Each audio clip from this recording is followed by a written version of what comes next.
नमस्कार YouTube family, Pramila recipe चॅनलमध्ये आपले सर्वांचे स्वागत आहे। तर आज बनवले आहे मोमोज।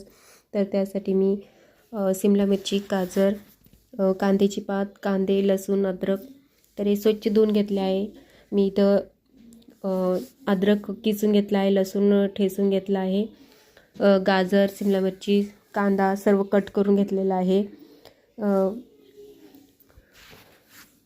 पत्तागोबीला किसून तिला बारीक पिळून घेतला आहे, तिचं पाणी काढून घेतलं आहे। इथे कांदा कापून घेते, कांद्याची पाती कापून घेते।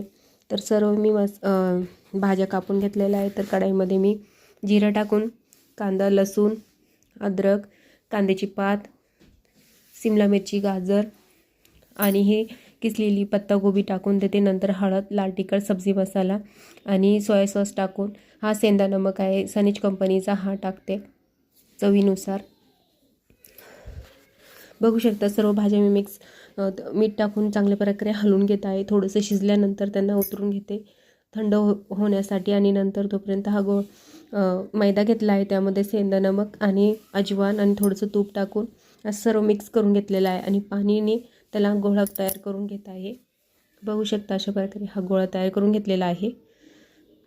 तर त्याची मोठी एक चपाती करून घेते आणि ग्लासच्या साहाय्याने त्याचे छोटे छोटे पुऱ्या करून घेते आणि त्यात हे सारण भरून मोमोज अशा प्रकारे मी तयार करत आहे। तर सर्व मोमोज मी तयार करून चाळणीमध्ये खाली तपेल्यात पाणी ठेवलं आहे गरम आणि वरती मोमोज ठेवलेले आहे। तर अशा प्रकारे माझे मोमोज तयार झाले। चॅनलवर नवीन असं सबस्क्राईब नक्की करा।